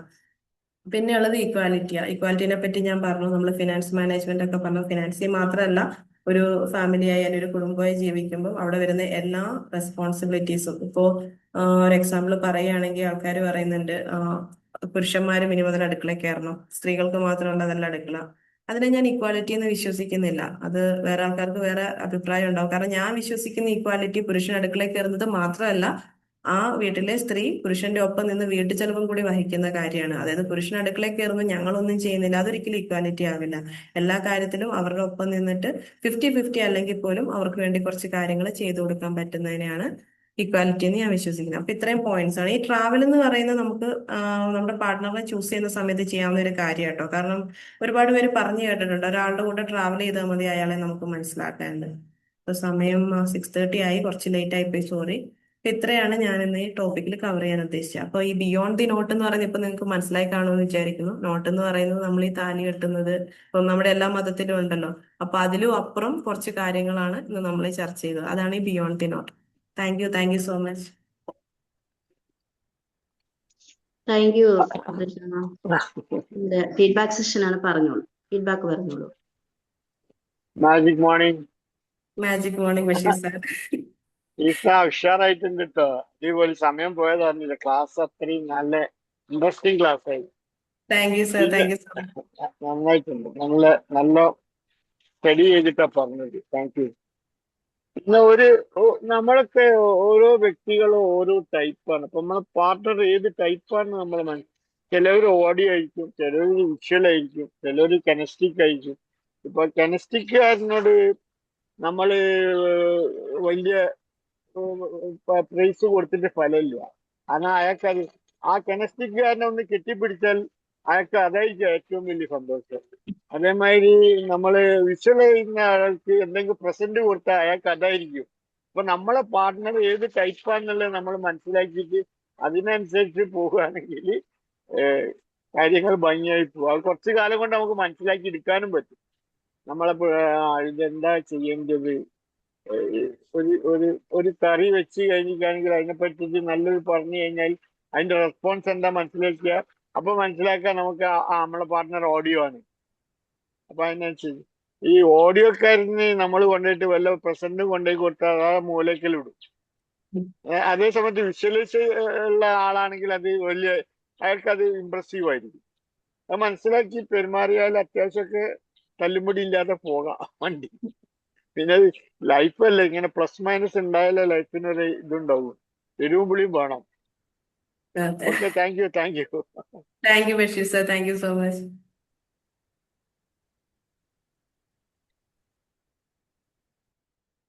വളരെ നല്ലൊരു സബ്ജക്റ്റ് ആയിരുന്നു കൃഷ്ണ. എനിക്കൊരു കാര്യത്തിൽ അത്ഭുതം തോന്നിയത്, ഇതിപ്പോ ബഷീർ സാറോ മണി സാറോ ഒക്കെ പറഞ്ഞിരുന്നെങ്കിൽ കുറച്ചുകൂടെ ഇതുണ്ടായിരുന്നു. കാരണം ഇത്തിരി ചെറുപ്പ പ്രായത്തില് ഒരു വിവാഹ ജീവിതത്തിൽ, കുടുംബജീവിതത്തെ കുറിച്ചും ബിയോണ്ട് ദ നോട്ട് എന്നുവെച്ചാൽ കല്യാണത്തിന് ശേഷവും നമ്മൾ പെരുമാറേണ്ട രീതിയും മനസ്സിലാക്കേണ്ട രീതിയെ കുറിച്ച് പറഞ്ഞപ്പോ എനിക്ക് സത്യമായിട്ട് അത്ഭുതം തോന്നിപ്പോയി. Beautiful, wonderful. Thank you sir. അത് കൺഗ്രാജുലേഷൻസ്. ചുറ്റിലുള്ള ആൾക്കാരോടൊക്കെ ചോദിച്ച് മനസ്സിലാക്കിയ കാര്യം. നമ്മൾ നേരിട്ട് കാണുന്നതും പിന്നെ ബാക്കിയുള്ള ഫ്രണ്ട്സിൽ നിന്നൊക്കെ കിട്ടിയ അറിവുകളൊക്കെ കൂട്ടി വെച്ചിട്ട് എടുത്തൊരു ചെറിയ സെഷനായിരുന്നു. അതാ ഞാൻ പറഞ്ഞത്, എനിക്കറിയാത്ത ഒരുപാട് കാര്യങ്ങൾ ഒരുപക്ഷെ നിങ്ങൾക്ക് അറിയായിരിക്കും. നിങ്ങൾ പറയുമ്പോൾ അത് എനിക്കും ഹെൽപ്ഫുൾ ആവും, കേട്ടിരിക്കുന്ന ആൾക്കാർക്കും ഹെൽപ്ഫുൾ ആവും. Thank you Vincent sir, thank you so much. നല്ലൊരു ക്ലാസ് ആയിരുന്നു. നന്നായിട്ട് ആസ്വദിക്കാൻ പറ്റി സത്യം. പിന്നെ പണ്ടത്തെ കാലത്തേക്കാൾ ഒരുപാട് മാറ്റം ഉണ്ടായിരുന്നു. എന്റെയൊക്കെ ചെറുപ്പില് ഞങ്ങളെ വളർത്തിയത് തന്നെ നീ വീട്ടിൽ പോവേണ്ടതാണ്, നീ അങ്ങനെ ചെയ്യണം, ഇങ്ങനെ ചെയ്യണം. അമ്മമാര് ഓരോ ചുവടും നമുക്ക് പറഞ്ഞു തന്നാ പറഞ്ഞു. പക്ഷെ ഇന്നത്തെ കുട്ടികളോട് അങ്ങോട്ടൊന്നും പറയാൻ പറ്റില്ല. എന്റെ ഇതില് ഒരാളെങ്കിലും ക്ഷമിക്കാൻ, ഒരാളെങ്കിലും ഒന്ന് താന്നു കൊടുക്കാൻ സാധിച്ചാലേ കുടുംബം നേരെ പോവുള്ളൂ. അല്ലാതെ എല്ലാരും ഈക്വലായിട്ട് നിന്ന് അവൻ പറയണതിനെ എതിർത്ത് രണ്ട് വാക്ക് തിരിച്ചു പറയുമ്പോ അതെങ്ങനെ പോകുന്ന എനിക്കറിയില്ല. നല്ലൊരു സെക്ഷൻ ആയിരുന്നു. താങ്ക് യു മേഘമ. കൃഷ്ണ ഹായ് റസ്. നന്നായിട്ടുണ്ട് കേട്ടോ. നല്ല ആങ്കർ, ട്രെയിനർ, അങ്ങനെ പല മേഖലകളിലും കൃഷ്ണനെ പോയിക്കൊണ്ടിരിക്കുന്നു. നന്നായിട്ടുണ്ട് എല്ലാം കൊണ്ട്. എന്തായാലും ഇന്നത്തെ ഒരു ടോപ്പിക്ക് നല്ലൊരു ടോപ്പിക്കായിരുന്നു. എന്തിനാണ് വിവാഹം കഴിച്ചത് എന്നുള്ളത് ഒന്ന് ചിന്തിക്കേണ്ടി വരും. സാഹചര്യങ്ങളാണ് പൊതുവെ. കാരണം ഈ മണി സാറ്, ബഷീർ സാറ്, ഞാനൊക്കെ വിവാഹം കഴിച്ച കാലഘട്ടം ഇന്നത്തെ കാലഘട്ടം അല്ല. അന്നിപ്പോ ഈ ശ്രീകൃഷ്ണ പറഞ്ഞതുപോലെ തന്നെ കുടുംബത്തിലേക്ക് ഒരാള് അല്ലെങ്കിൽ അവരെ സഹായിക്കാൻ ഒരാള് എന്ന ചിന്തയാണ് കൂടുതലും വരിക. അന്നത്തെ ഒരു സാഹചര്യം അങ്ങനെയാണ്. എന്ന് പറഞ്ഞാല് ചില ആളുകൾ പറയും, ഒന്ന് കട്ടിലേക്ക് എടുക്കുമ്പോ ഒരു ചൂടുവെള്ളം തരാൻ ആള് വരും. അപ്പൊ ചൂടുവെള്ളം ഇല്ലാത്തൊരു കാലഘട്ടം അല്ലേ? ചുടുവെള്ളം തരാൻ ഒരാള്, അങ്ങനെ ഒരാള് എന്നുള്ള പ്രതീക്ഷയിലാണ് അന്നൊക്കെ വിവാഹം കഴിക്കുന്നത്. വേറെ ഒരു ഉദ്ദേശ ലക്ഷ്യങ്ങളൊന്നും അന്നില്ല. ഇന്നങ്ങനല്ല. അന്ന് ഒരുപാട് ഇപ്പൊ ഈ പറഞ്ഞ ഒരുപാട് ചോദ്യങ്ങൾ ചോദിക്കാനുണ്ട്. സ്ത്രീകൾക്കും പുരുഷന്മാർക്കും പരസ്പരം അങ്ങോട്ടും ഇങ്ങോട്ടും ചോദിക്കാനുണ്ട്. പിന്നെ വിവാഹം കഴിക്കുന്ന ചെറുപ്പക്കാരെ സംബന്ധിച്ചിടത്ത് ഇപ്പൊ ഞാനൊക്കെ കല്യാണം കഴിച്ചത് എന്റെ മനസ്സിൽ ആകെ ഒരൊറ്റ ചിന്തയുള്ളൂ, ടൂർ പോകണമെന്നില്ല. ഭാര്യനെയും കൂട്ടി ടൂർ വേണം, വേറെ ഒരു ചിന്തയില്ല. പാലക്കാട് അവിടെ പോകണം, ഇവിടെ പോകണം. അതൊരു അതൊരു സ്വപ്നമാണ്. കാരണം എല്ലാവരും ഇങ്ങനെ നമ്മള് ഒരു പാർക്കിലോ അല്ലെങ്കിൽ അന്നത്തെ കാലത്തെ പാർക്ക്, ഇപ്പോഴത്തെ പാർക്കല്ല, അന്നത്തെ കാലത്തെ പാർക്കിലും അവിടെയൊക്കെ പോകുമ്പോൾ ഭാര്യയും ഭർത്താവും ഇങ്ങനെ ഒരുമിച്ച് യാത്ര ചെയ്ത് കാണുമ്പോൾ ഒരു ആഗ്രഹം, ഇങ്ങനെ എനിക്ക് പോകണം എന്നുള്ളൊരു ആഗ്രഹം. അങ്ങനത്തെ ഒരു ഇതാണ്. ഇന്നിപ്പോ അങ്ങനെയല്ല. ഇപ്പൊ സോഷ്യലാണ്. കല്യാണം കഴിക്കണം എന്ന് നിർബന്ധമൊന്നും ഇല്ലാത്തൊരു അവസ്ഥയിലാണ്. കാരണം പാർക്ക് പോകാനും ബീച്ചിൽ പോകാനും അതിന്റെ ആവശ്യമില്ല. അന്നങ്ങനല്ല, അന്ന് അത് ആവശ്യമായിരുന്നു. എന്തായാലും നല്ലൊരു ക്ലാസ് ആയിരുന്നു. ഒരുപാട് പിന്നെ പ്രശ്നങ്ങൾ വരുന്നതിന്റെ തുടക്കം ഇവിടെ തന്നെയാണ്. കാരണം വീട്ടിലേക്ക് ഒരാള് എന്ന കുടുംബം വിചാരിക്കുന്നു. ടൂർ പോകാനെന്ന് ഞാനും വിചാരിച്ചാല് ടൂർ പോകുമ്പോ വീട്ടിലേക്ക് ഒരാളില്ല. അപ്പൊ അങ്ങനെ ഒരു വിഷയം അവിടെ ഉണ്ട്. ഇപ്പൊ ഞാൻ ഇപ്പൊ ചിന്തിക്കട്ടോ, അത് എനിക്കങ്ങനെ പ്രശ്നം ഉണ്ടായിട്ടല്ല. അതേപോലെ തന്നെ നമ്മളൊരു ലക്ഷ്യം വെച്ച് വിവാഹം കഴിക്കുമ്പോ അവരുടെ ലക്ഷ്യം എന്താണെന്ന് ചോദിക്കാഞ്ഞാലുള്ള പ്രശ്നങ്ങൾ. ഇപ്പൊ ഞങ്ങളെ കാലത്തൊന്നും ശരിക്കും ചോദ്യം പറച്ചിലൊന്നുമില്ല. കാണാൻ ഇഷ്ടപ്പെടാ, തിരിച്ചു പോരുക. പെണ്ണിനാണെങ്കിലും ഏതെങ്കിലും ഒരാള് കല്യാണം കഴിച്ചാൽ മതി, അത് ആരാന്നുള്ളത് നോട്ടമില്ലായിരുന്നു. അത് അച്ഛനും അമ്മയും എന്താണ് പറയുന്നത് അതാണ് സ്വീകരിക്കലാണ്. അല്ല മനുഷ്യർ അങ്ങനല്ലേ? മനുഷ്യർ ആരാടെ തൊട്ടടുത്തൊന്നും ഇല്ലാന്ന് വിചാരിക്കണം. ഉണ്ടെങ്കിൽ ഇപ്പൊ പ്രശ്നമാവും. ഏതെങ്കിലും ഒരാള് വന്ന് കല്യാണം കഴിച്ചാൽ പറയുകയാണെങ്കിൽ അതിനെ കെട്ടിച്ചു കൊടുക്കുക എന്നുള്ളതാണ് അച്ഛനമ്മമാരുടെ അന്നത്തെ ചുമതല. അത് ഞങ്ങളെ നാട്ടുഭാഷയിൽ പറഞ്ഞാല് ഇതങ്ങോട്ട് ഒഴിവാക്കുക, ഭാരം ഒഴിവാക്കുക എന്നുള്ളൊരു ചിന്താഗതിയിലേക്ക്. എന്തായാലും നന്നായിട്ടുണ്ട്. Thank you. Thank you Razak sir. Thank U. അതിന്റെ പേര് കഴിഞ്ഞാലും പറയാനില്ലെങ്കിൽ എനിക്ക് മോളെ ഇതിനെക്കുറിച്ചൊന്നും അങ്ങോട്ട് ആധികാരികമായിട്ട് പറയാൻ അറിയില്ല. അങ്ങനത്തെ ഒരു വിഷയമാണ് ഇന്നത്തെ വിഷയം. ഒക്കെ എങ്കിലും നമ്മുടെ ജീവിതത്തിലെ സന്തോഷങ്ങളിലും സങ്കടങ്ങളിലും ഏത് പ്രതിസന്ധിയിലും നമ്മുടെ ഒപ്പമുള്ള ആളായിരിക്കണം നമ്മുടെ പങ്കാളി. നല്ല പ്രസന്റേഷൻ ആയിരുന്നു. വ്യത്യസ്തമായ ഒരു ടോപ്പിക് ആയിരുന്നു. ഇന്നത്തെ സെഷൻ ലീഡ് ചെയ്ത ശ്രീഷ്ണ മാമിന് നന്ദി രേഖപ്പെടുത്തുന്നു. ഒപ്പം പങ്കെടുത്ത എല്ലാ മെമ്പേഴ്സിനും നന്ദി രേഖപ്പെടുത്തിക്കൊണ്ട് ഇന്നത്തെ സെഷൻ വൈൻഡപ്പ് ചെയ്യുന്നു. Thank you Sreeshna ma'am. Thank you all. Thank you Shamna ma'am. Thank you everyone. വളരെ നന്നായിട്ടുണ്ടായിരുന്നു. Beautiful. Thank you Mani sir. Thank you. അടുത്തത് കണ്ടുപിടിച്ച് വെച്ചോളൂ, വ്യത്യസ്തമായ ഒരു സബ്ജക്ട്. തീർച്ചയായും. ടാറ്റാ. ബൈ.